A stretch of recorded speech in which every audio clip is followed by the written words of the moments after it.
এর আগের ভিডিওতে তো দেখালাম আজকে আমার দিনটা ফাঁকি দিয়েই শুরু হয়েছে। আর এদিকে কিন্তু আমার রান্নাবান্না গ্যাস মোছা সব কিছু হয়ে গেছে, আর ভাতটা লাস্টে বসাবো। তাই ভাতের মধ্যে মা যা যা দিয়ে খাবে সেগুলোকে রেডি করে রেখেছি।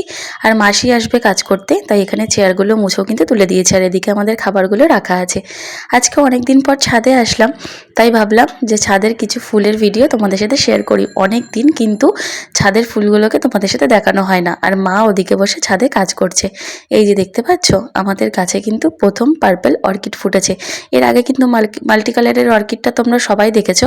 আর শীতকালে চন্দ্রমল্লিকা ফুটবে না, সেটা কি হয় বলো? তাই আমাদের বাড়িতেও কিন্তু হলুদ রঙের আর গোলাপি রঙের চন্দ্রমল্লিকা ফুটেছে। আর এইগুলো কি ফুল বলো তো? এইগুলো হলো পাথরকুচি ফুল। এগুলো কিন্তু ফাটালে কটকট করে ফাটে। এই যে দেখতে পাচ্ছ ফুলগুলো, এগুলোই কিন্তু একটা কটকট করে আওয়াজ হয়, ফাটাতে কিন্তু দারুণ লাগে। আগে যখন ননদ ছিল আমরা দুজনে মিলে একসাথে ফাটাতাম। আর এটা হচ্ছে সবুজ চন্দ্রমল্লিকা, এটা কিন্তু এর থেকে বেশি বড় হবে না, এই রকমই ফুটবে। আর এই যে এখানেও আছে ছোট্ট একটা চন্দ্রমল্লিকা। এরপর আর কি নিচে চলে আসলাম, আর মার জন্য কিন্তু ভাতও বসিয়ে দিয়েছি। মায়ের একার জন্য না, আসলে মায়ের জন্য দিয়েছি হচ্ছে শিম সিদ্ধ, টমেটো সিদ্ধ আর আলু সিদ্ধ।